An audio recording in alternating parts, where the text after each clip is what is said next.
In a cluttered world, you want clarity. You want more than headlines.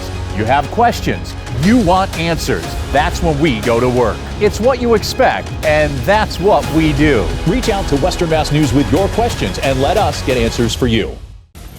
We begin tonight with breaking news out of Agawam, where a heavy police presence on River Road had that area shut down to traffic this afternoon. Thanks for joining us on this Thursday. Welcome to Western Mass News at 6. I'm Chris Pisano. And I'm Abby Carnevale. Western Mass News reporter Reagan Lokri joins us live from scene. Reagan, what have you learned? Yeah, Abby and Chris, I'm here on River Road where police just finished clearing up that scene around 5 o'clock. Now, this was the scene when our Western Mass News crews arrived.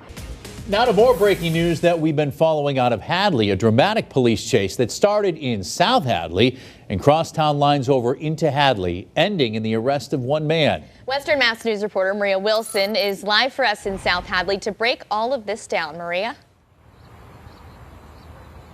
Yeah, Abby, Chris, that chase actually started several miles from that spot. The police were eventually able to catch and arrest the suspect at the center of it all. Breaking news on this Friday out of Franklin County, where crews are responding to a brush fire in Northfield. Welcome, everyone, to Western Mass News at 5. I'm Chris Pisano. And I'm Abby Carnevale. We have team coverage of those brush fires throughout the state this evening.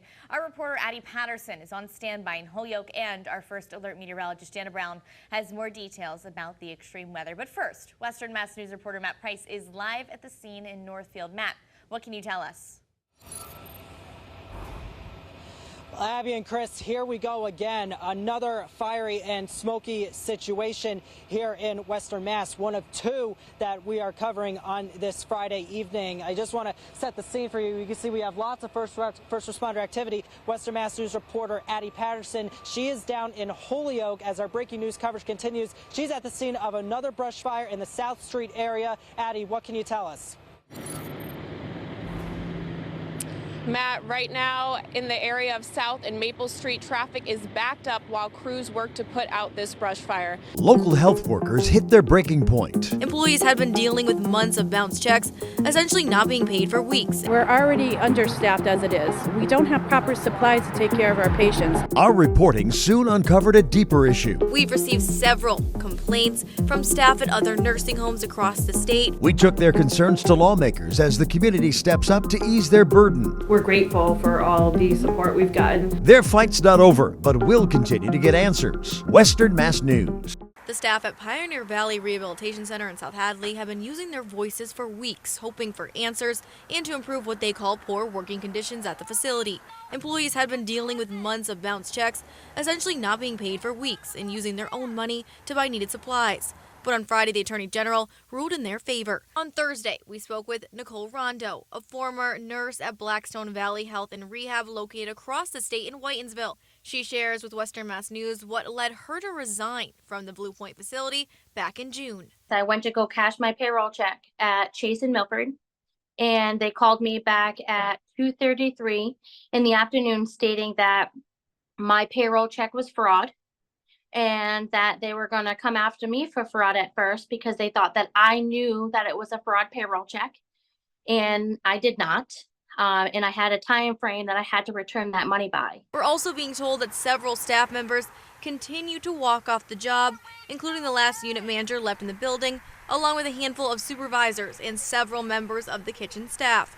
McClure also tells us there was no housekeeping in the building over the weekend, and they now have a response team at the center to fill the holes with nurses and aides from other agencies. Western Mass News and the Salvation Army are collecting coats for kids. Starting Monday, drop off clean, gently used kids' coats. Clean has come and gone. Milton is just a few hours away from making landfall off the Gulf Coast in Florida, but that's not stopping people right here in Western Massachusetts. Well, David, like you said, we just have a couple hours left of our Stuff the Bus initiative this year. We have done so well. You can see behind me, we have plenty of supplies to help out kids this year. I have the best crew behind me right now. Look at this. They're ready. David, they're ready to donate and to receive your toys right here. I mean, look at all of this stuff on the ground. Drop off your food donations Here at Western Mass News, now through Valentine's Day. But it does look like that rotation is possibly moving over the Quabbin Reservoir as we speak. So if there is a tornado that's happening right now, it is making its way into New Salem. So if you're in Amherst, if you're in Leverett, it looks like you could be now behind the strongest part of the rotation. A new look tonight at what happened when Hampden County Sheriff Nick Kochi was arrested for drunk driving back in September. Our Western Mass News reporter Wesley Days has a look at the police body cam footage of that incident that was sent to us just at around 3 this afternoon. Wesley, he admits to driving that night. He does, Abby and Chris, but what came before his admission was a complete 360. Take a look. Good. Change the tire. An interesting Saturday night at MGM Springfield in September. Were you the one driving it? No. You weren't driving it? No. Hampden County Sheriff Nick Kochi stopped and later arrested by officers at MGM Springfield. At first, claims of a friend are made, but that wasn't the case. If your friend in there was driving, as you say, we'll see that on the camera. I can go talk to him. Everything will be good. Take a closer look at what Sheriff Kochi says. All right. The county's law enforcement chief takes full responsibility. So I'm going to ask you to stay here, stay put, all right? Why? Until we figure this out. Because based on what I'm seeing here and smelling alcohol on your breath, I'm going to have to do an investigation through this. The sheriff spent the first portion of his night at Springfield Country Club. He later drove his state-issue car to the downtown Springfield casino. He left it running with extensive damage and valet and went inside. Police met up with him minutes later, where he admitted to hitting something on his way there. Do you know where you ran something over? Where was it? Right up on the corner. And I took the turn. Took the turn into here? Yeah. Okay. There looks like there's a plant on there. Was there a plant that... It might have been. The sheriff later asked to do sobriety test. I'd like to ask you to do field sobriety. Nope, not going to happen. Not going to happen? I'm not driving. Yeah, field sobriety for what? Well, you drove in. That was a long time ago. Just minutes later, he was handcuffed and booked. I think I have a Jeff. And empty out your pockets. His drunk driving case now continued without finding. Well, the sheriff sent us the following statement into our newsroom here at Western Mass News about the release of that footage. He says, quote, "Since the incident, I've done everything possible to show the public that I believe in transparency and accountability, even for myself. I have taken responsibility for my actions that night, and I've been humbled and blessed with the overwhelming support and understanding and encouragement I've received from the people of Hampden County to get back to doing the good work of our sheriff's office behind the walls and in the community, and that is what I'm focused on each and every day." Reporting live in studio, Wesley Days, Western Mass News. MASSACHUTTES, Massachusetts. The Bay State definitely doesn't have the easiest spelling. However, you'd think that municipal offices would have it down by now, and you'd be wrong. Let's talk trash about Ludlow's new trash and recycling bins. Brand new bins started being delivered to residents this week, but some noticed a little bit of a spelling error. It's spelled wrong. These are on all the new trash bins throughout Ludlow. I wonder how much that costs. Trash service is actually costing residents a lot more than last year. The new fee in Ludlow is now up to $200, doubling the cost of last year's fee. Some Ludlow residents found the typo comical. Oh, Massachusetts. That's nice. But I think it's now her inside practical joke. It's like, come look at the town of Ludlow, Massachusetts. So it's funny. It's a good one. Oh, it's very funny. Other nearby residents saying that it's a bad look for the town, but what's done is done. I guess the people of Ludlow are just going to have to live with it for a while. We've reached out to the Ludlow Department of Public Works, who is aware of the issue, but they have not yet gotten back to us. In the meantime, some might want to teach the town what spell check is and remind them that there isn't an extra E at the end of Massachusetts. But we can also remind ourselves that humans make mistakes. I mean, it's just spelling, but come on, do your job right.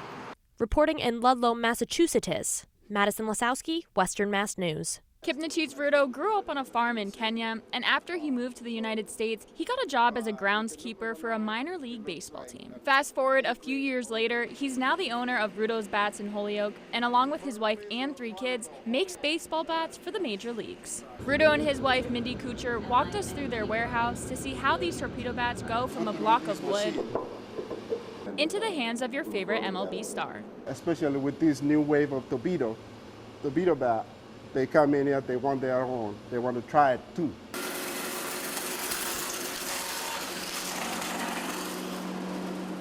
first step, picking out the perfect piece of wood. We got this material from here. We can put it in a bat. The next step is finding out the weight of the bat and what type of model it will be for each player. So from here, we're ready to make a torpedo bat.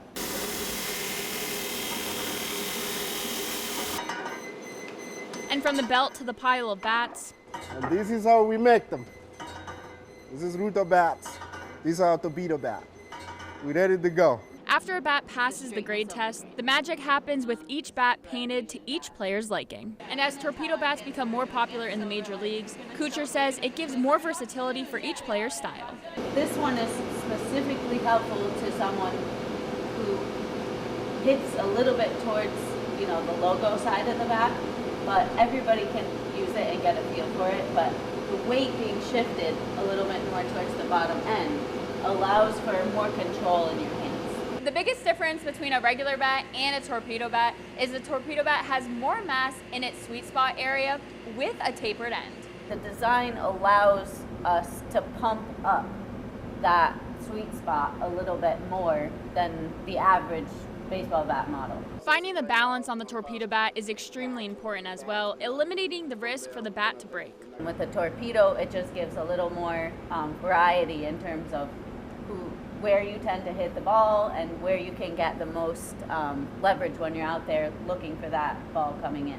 We're told if a player can find the rhythm to hit with a torpedo bat, it can be useful for all types of players. Your body, your style, you're going to need a specific model for you. From T-ball to the major leagues, Rudo bats are not just creating equipment, but artwork. Being able to be a part of growing that technology, we're excited to give the players what they need. Reporting in Holyoke, Reagan Stoddard, Western Mass News.